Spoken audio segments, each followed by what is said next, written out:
but I got absolutely like entangled in ropes of these things. And I spent like 30 minutes trying to crawl through, trying to push my way out through this thing before I realized, no, I'm trapped. I'm done here. I'm trapped. Hi and welcome to Wonder, the Planet Earth podcast for curious people. I'm Holly Cook, joined as always by fellow Earth scientist Dr. Anthony Reid. Now today we are crossing to Malaysia. We are joined by Dr. Mark Tingay. Now Mark spends a lot of his time thinking about geomechanics and mud volcanoes. He's an adjunct at the University of Adelaide, but like I said, we're going to be talking about something a bit unusual today. Bubbling mud. It's pretty niche, but I think but it's once fantastic. You get into it, it's one of those things that just draws you in. And Mark is probably, if not, he is the world expert in this particular geological feature, and we're super grateful that he agreed to join us. Mark, please tell us why are mud volcanoes so interesting? Thanks, Holly. Thanks, Anthony. And thank you for inviting me here today. Look, yeah, so first of all, I should probably explain what a mud volcano is. Please do. Please. A mud volcano is really anywhere on the earth that you have liquid mud, so water and soil, water and clays and sand, bubbling out of the ground, so erupting out of the ground. It's called a volcano because it looks a bit like in the shape. You've got the classic sort of conical shape you think of when you think of a volcano.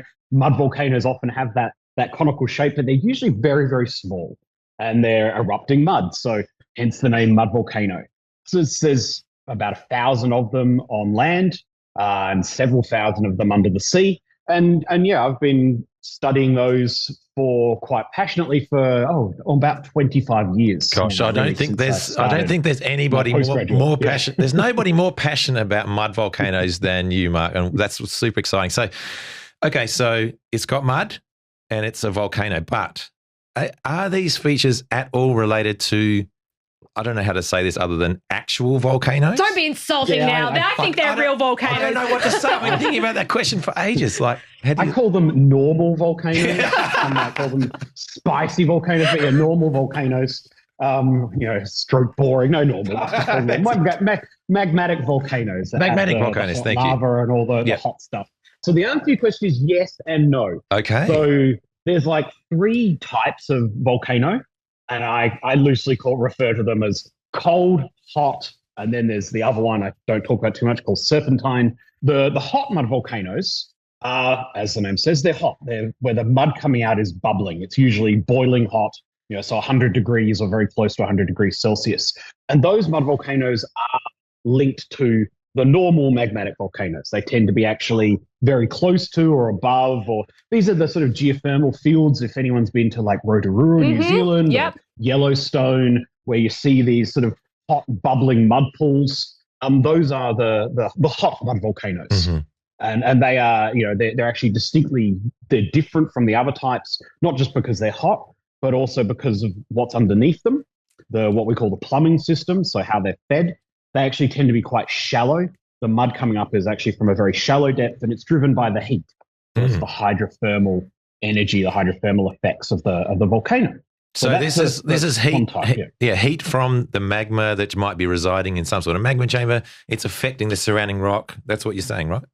Yeah. So it heats the water, and that the differences in the heat and things drives the water to flow through the rocks and through fractures to the surface. And they're very much related to geysers. I see. So you think, in some ways you can think about a lot of mud volcanoes being just water escape features. They're where high pressure water escapes to the surface. In mud volcanoes, they just happen to be muddy as well, rather than just being more water. So the source of the mud is? The source of the mud will be sediments underground. So in a lot of cases, the water actually just passes through some layer.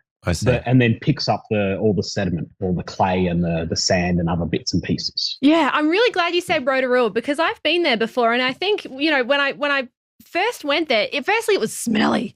Like this is like you have, and that's not a personal thing against Rotorua. It's just the smell of geology, right? But this mud is like they're hanging around like areas that kind of have volcanoes around them, and this mud, it just like we're gonna have to insert some videos. So make sure you eventually get to watch the video of this because these are just the most bizarre blobs of mud at the surface. And so you said the mud moves up, like. that feels odd because typically we think of the rocks beneath our feet being quite hard. So what do you mean the mud is moving up to the surface? So the sediment, when it becomes mixed with a lot of water, is able to flow. So just like the mud you might have on the, you can make with water and with a hose and in the soil. Potions in the backyard. Mud volcanoes you might make in the ground with your kids might make. It really is. It just is water that's mixed in with sediment, so it's able to flow. And if it's got under pressure, if it's got pressure developed somewhere underground, whether that's through heat or other processes, that allows it to force its way to the surface in a sort of an erupt to the surface. And so when we think of bubbles, I think of gas. Is there Yes. gas anywhere in this process? Absolutely. So most water underground actually has some gas in it. It's usually dissolved and mud volcanoes. Yeah, one of the most spectacular things about them is that bubbling and the bursting and the shooting of mud up into the air. A lot of that is coming from the bubbles erupting, which is the gas coming out of the mud. And so the gas tends to be one of two things. It's usually either methane, which is natural gas, or CO2, carbon dioxide. So the mud volcanoes that are near actual volcanoes, the hot mud volcanoes, they tend to be very dominated by CO2. So there's actually a lot of CO2 that comes out of those mud volcanoes. And in fact, they're a large natural contributor to Earth's natural CO2 budget. Amazing. So the natural CO2 that comes out of the Earth from volcanoes and things also from mud volcanoes is a big component of that. So that sounds like we've covered a little bit about hot mud volcanoes. There's more. Yes. Tell us more about the cool or cold mud volcanoes. So the ones I tend to be more focused on are what we call the cold mud volcanoes. And these, as the name suggests, they're not hot. They're not really that cold either. They tend to be more like 15, 20, room temperature kind balmy. of thing. Oh, pleasant. It's very nice and cool. You can put your hand into them. That's usually the main question I get asked is, can you touch them? And in these instances, yes, people bathe in them. That's so funny because we just had Dr. Abigail Nilisnik on to talk about the Hawaiian volcanoes, and we spent a long time saying, look, you won't die from touching lava, but please don't do it. And now we have Mark being like, you can actually take a spar in one of these bad boys. That's awesome. Yeah, I mean, these ones you can. There's a very famous one in Colombia where, tourists often go to bathe, but there's lots. It's a very popular thing, actually, in parts of Russia and Colombia in particular, and bits of Trinidad as well. Very common to sort of go and have a dip in the mud volcano, and it's very nice and cool. You can do it in Malaysia as well. Right. In a couple of places. Well, and so, the people use it as for the skin and other things because the clays can actually be quite nice, abrasive, for exfoliation and things as well. So right. And so process-wise, how do these cold mud volcanoes form? Here, let's lock in. Yeah. I want to know how these ones form. So the cold mud volcanoes are very different in that they're not driven by temperature, they're driven purely by pressure. And they actually tend to have the very deep plumbing systems. They can actually be sourcing water or mud from 4, 5, even 10 to 20 kilometers depth. Oh my God. In some places like Azerbaijan. And at those really high depths and in certain geological conditions where the rock essentially becomes sealed, so fluids can't escape, but it's then under so much pressure that the rock wants to squeeze. It wants to get smaller because of all the pressure, but the water can't contract, can't shrink because it's incompressible. And so it becomes pressured. And when it can become so highly pressured that it breaks the overlying rock, essentially a natural version of fracking, where it cracks the overlying rock and eventually can escape to the surface as a very violent or eruptive mud volcano. And in these cold mud volcanoes, it's that really high pressure generated by the sedimentary basins that drives the mud volcano and drives the pressure. There can also be a fair bit of methane gas in those. And that methane gas, when you generate methane gas underground, it actually expands. So that generates a bit of additional pressure. Wow. That can also cause the rocks to break. And those really deep mud volcanoes also tend to have the really big and often explosive bubbles because if anyone who's done scuba diving or anything knows about with decompression and those things, that the bubbles expand as you release the pressure on them. So what might be a tiny, tiny bubble at several kilometers below the surface, as it rises up through the vent and the cracks in the rock that the mud is coming up to the surface in, that expands and expands and expands, and then it speeds up and it's pushing all the mud in front of it, and eventually, bursts out of the ground with a lot of strength. Again, I'm going to ask, what is the source of the mud? Then I can picture fluids being in the pore spaces in a sandstone or something like that. But where does the mud come from? Yeah, so the cold mud volcanoes, I separate those into two types again. Okay. So we have what's called a single source and a dual or multiple source. Mm-hmm. And the way I kind of figure it is you got to look at the mud as being water and sediment. Mm-hmm. And whether or not those come from the same formation, like the same rock, or two different rocks. Mm. So in a single source mud volcano, both the water and the sediment is all coming from the same thick shale layer underground. So muddy, clay-rich rock that goes underground, and it gets such high pressure that it can actually start to flow, almost like plastic. So it can become very, very weak, and we call them mobile shales. So they can actually flow. And they are underground flowing and breaking the rock and able to move very much like lava or magma underground, I should say. And in fact, in some places, you can actually find them having, in outcrop, features very much like volcanic features, like dikes and laccoliths. Mm-hmm.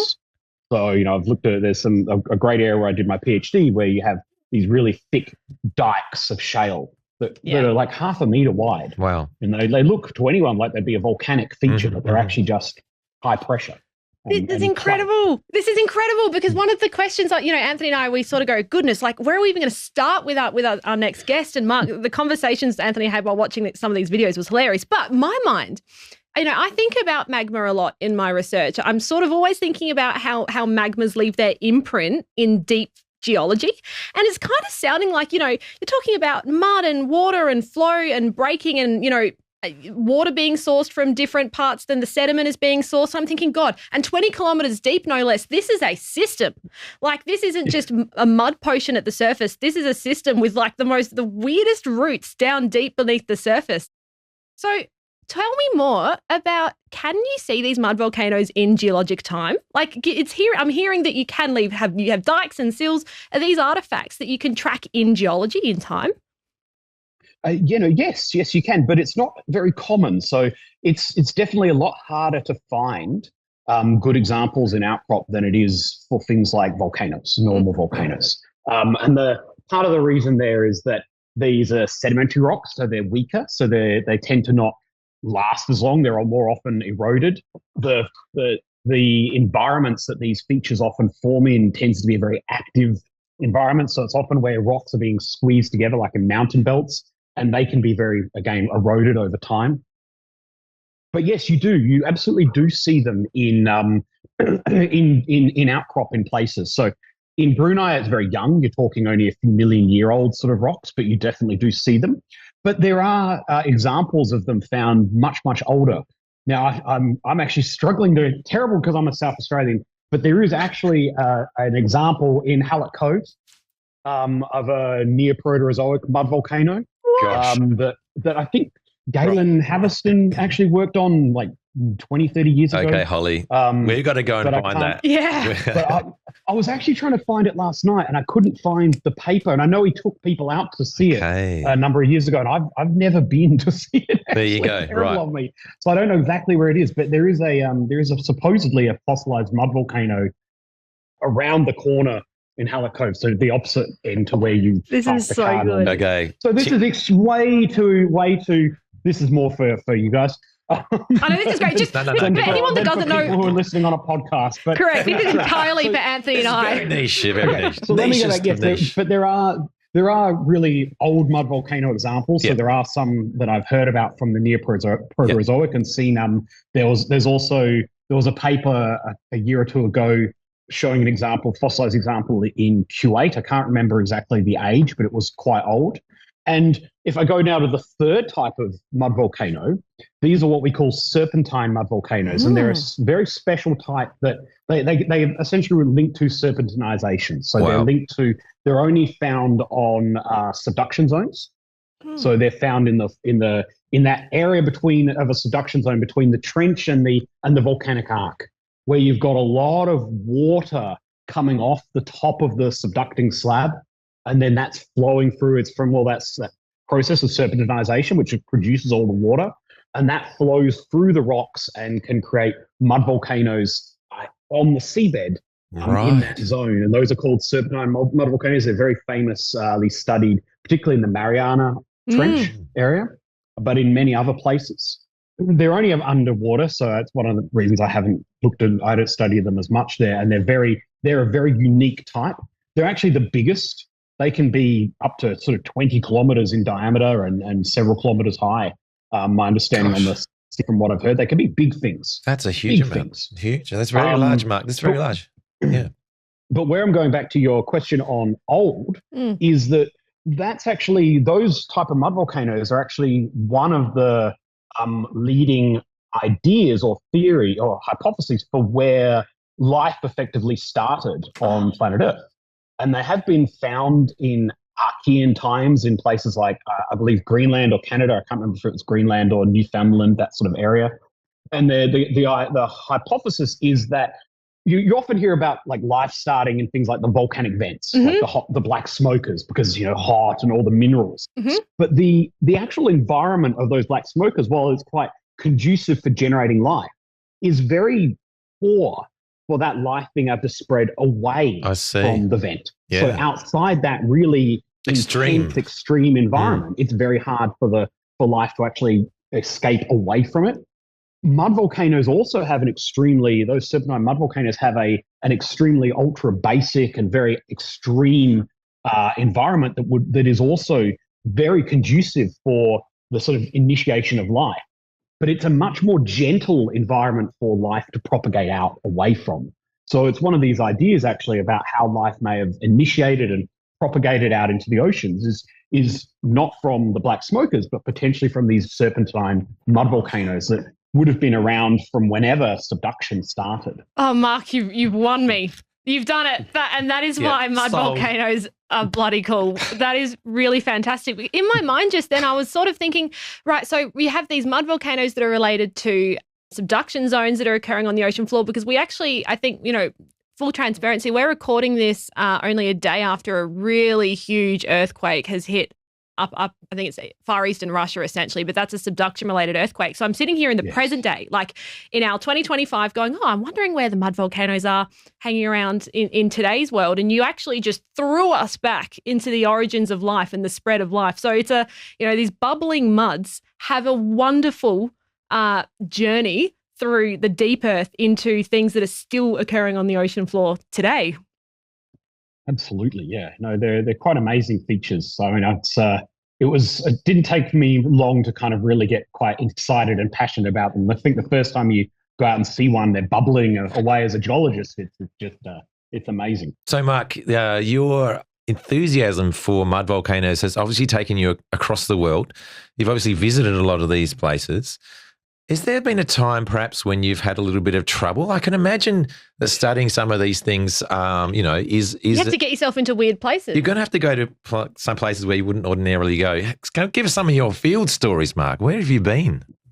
Yeah, I think I've gotten to about mud volcanoes in 6 or 7 different countries now. Certainly, in New Zealand, in Indonesia, and Malaysia, Azerbaijan, Italy, Taiwan. I'm trying to think. There's somewhere else in there that I'm forgetting. That is a good record. But, definitely been. Whenever I can, I do try to visit them. And yes, it has got me into trouble. It was actually about 3 years ago this week. It was actually the end of July, so I was actually just working on something on it yesterday. But it was 3 years ago this week that I nearly managed to kill myself. Yes, doing field work on a mud volcano. We were terribly worried. My own stupidity than anything or silliness, but yes, it did get me into trouble. We were terribly worried about you, Mark. We were terribly worried about you. This was that on the 3-year anniversary. I just want to draw attention to that fact. 3 years ago, please. Well, keep going, Mark. What was the story? So I mean, I went out to try to find a mud volcano that had effectively been lost. We knew it existed, but it was almost unknown amongst even geologists. So this is It's on an island off of Borneo. So here in Malaysia, an island called Labuan. It's a very small island, but it's very geologically quite famous because its outcrops along the coast are amazing. So nearly every geologist in Malaysia and people from really, even I know from London and other places, come and take their students to this island to study the sedimentary exposures. It's extremely famous. And yet, and I even been there during my PhD to go and to study a number of the rocks. And yet even then, I never knew that there was a mud volcano there. So despite studying this area and being my PhD area and being so fascinated by mud volcanoes, I'd never heard of a mud volcano on this island. And then in 2016, a paper came out. I read it a few years later, actually, which just had a little paragraph mention of a mud volcano on Labuan. It had a photo. And so I set out to try to find this thing because there was no real location for it other than that it was near a town called Layang, and no one else seemed to know anything about it. Like I talked to dozens upon dozens of geologists who'd spent a lot of time on the island. None of them had heard of it.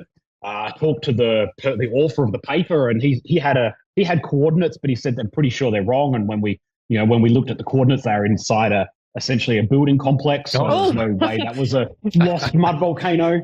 Bad place to build a building. So he knew just that it was in this area, but not exactly where it was. Mm-hmm. And so I set out to try to find it and try to round it down. Eventually, after a few years, I got in touch with a University College London geologist, Professor Howard Johnson, and he'd been there. He'd actually just visited it when he was doing field work at the time. His guide had just taken him, said, "Oh, this thing's been found," and took him there. And between his kind of rough description of where it was, he didn't know exactly where it was either. Oh my God. But between his very rough description of where it was and some photos, I was able to pin it down to that. Everyone was saying that it was on the edge of a palm plantation. So on the edge of this, on where and that was how it was found. It's in the middle of jungle. Wow. But they'd cut out this sort of 100 by 200 meter sort of area to plant palm trees. And it had been found because it was basically just on the edge of this plantation. And so that's how it had been discovered. I later found a reference to it in like a 1960s journal where literally just, again, one line mentioning this mud volcano. Teasing you, like there's just like whispers of this volcano. And to your point about the jungle, like could you help us understand, this environment is not super conducive to treasure hunting, right? No. So, I knew this thing existed, but no one knew where it was. No one knew really anything about it other than that it was small, maybe a meter or two wide. And that was it. No one had studied it. No one, nothing. Mm-hmm. So I went out to try to find it. So, I got in after sort of COVID and things, I got in a plane, I flew over to Labuan, and I got a hire car and I set out to try to find it. Now, using the sort of guide, I'd managed to sort of pin down roughly where it was, but it's still an area that's kind of the size of like 4 or 5 football fields to search. And unfortunately, as I said, it was found because they'd cleared the area for a palm plantation. But after a few years, they just let the palm plantation go, and we're in the middle of the tropics. We're not far from the equator. It just got completely overrun in years by thick secondary jungle, really, really dense undergrowth. I set out trying to find it, and I went barreling into this jungle, which you could only see a few meters in front of you, and I slowly kind of wandered through. Gosh. But I had a plan. I had a plan, which was, I knew that I was doing the first golden rule of geology, which is you don't do field work alone. I knew I was breaking that rule. So I had all these safety procedures, which is fortunately what kind of saved me in the end. Mm-hmm. But I went gradually bush bashing my way through to try to find this mud volcano along sort of the edge of the old palm plantation. And after about 45 minutes, that was my turnaround time. So I went, okay, that's it. I'm stopping. I'm just going to go back. Mm-hmm. But as I went back, I came across this sort of line of liquid white mud across the ground. And I went, okay, this is it. This is the runoff from the mud volcano. So I turned, I followed it back up this hill. There's a really steep slope, and unfortunately, it's mud, so it's slick. It's like, and it's the tropics, so it's all thorns. So it's this sort of steep slope that's basically like trying to climb up a splintery, slick, slope, and I'm crawling up this thing, and I eventually get up there and find it, and it's wonderful and stuff. But by that time, I'm like going, okay, I'm supposed to, this is an hour now. I'm supposed to be back at the car by now. Yeah. I brought a lot of water, like 3 liters, and I drank like a liter or so before going out. But, I was thinking, okay, still, this is the tropics. It's probably not enough. Yeah. And but I did my, measured where the mud volcano was. You can actually go find it on Google Maps. Brilliant. Don't try it at home. No. I wrote a review with being very careful about not to do this. It's actually really bizarre because every so often I get this message from Google saying, "Hey, your mud volcano thing has got like 5,000 reads or something." Oh, geez. So are you telling us that you overstayed already the welcome that you had set yourself? I'd overstayed. But had you found it? I was happy, but I realized I'd overstayed, and I was really that I should be trying to really get back out. So I took some samples, took video, and make sure I knew where it was. But then I had to try to get out, and because the slope was so steep and horrible, I couldn't get back down it. So I tried a few different ways to get down and back out the way I'd kind of come, but I couldn't find a way out. So after about 20 minutes of trying different ways to get down, and knowing that I'm kind of running out of time here because it is hot, and I'm in full, I'm in full protective gear, so I'm big and I'm fairly overweight, so I'm just bucketing, at the time. And I go, okay, look, at this point, I know I'm only like 80 meters or 100 meters from civilization. I'm like 80 meters from the nearest house. Yeah. So I just go, I can't get the way out the way I came, so I'll try this way. It looks really thick for about 15 meters, 20 meters, and then it looks like it might be a bit clearer. So I just try to push through. And unfortunately, it was a horribly dense thicket. And I go about 5 meters into this thing and I'm just ensnared in vines. And these are like these really sharp vines with these hooks that basically grab onto you and rip through, and you can't kind of back out of them. They're designed to kind of trap you. Yeah. People call them wait a while. Wait a while. I think they're probably rattan, I think is the proper name, but I got absolutely like entangled in ropes of these things. And I spent like 30 minutes trying to crawl through, trying to push my way out through this thing before I realized, no, I'm trapped. I'm done here. I'm trapped. Trapped is a kind word for it. I can think of another couple. I had my plan. Yeah. So, my wife. I've been live sending my location of my wife, even though she was back in Australia at the time. I've been live tweeting the whole. I was going to say, sorry, I remember this because of your tweets. I'm in trouble here. Yeah, I suddenly I was live tweeting. I was actually also dropping my location as I was tweeting. Yeah. So as a not deliberately to tell people that, but as a just so safety. people knew where I was. As a extra safety precaution. And I also, I had multiple phones. I actually had 3 phones, all on different providers, which was good because one of them shorted out in the heat, like inside of like about 20 minutes. The other 2 at least stayed active. And I knew also that there was a fire station only 500 meters away up the road. So I kind of knew that if I really got into trouble, I could call the fire department, which is what I wanted having to do.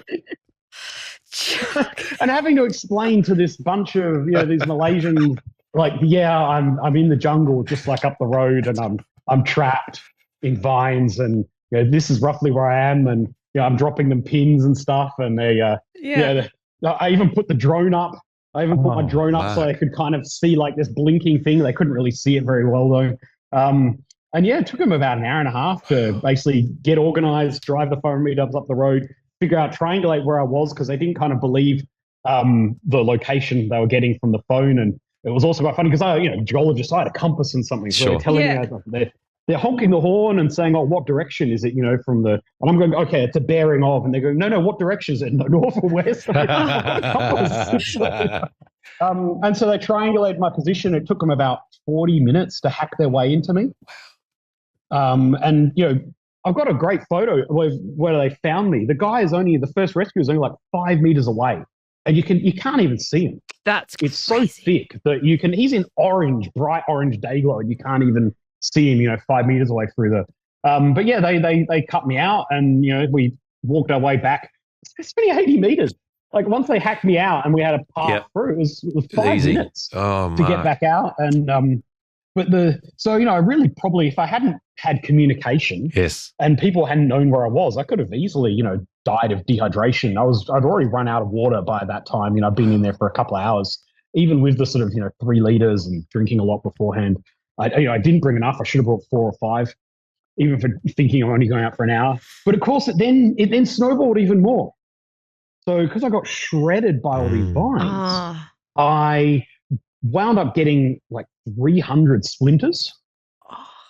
And while I tried to take a whole bunch of them out through my legs and arms mostly, and hands and things, because this shredded all my field gear. I was in protective gear, but it shredded it all.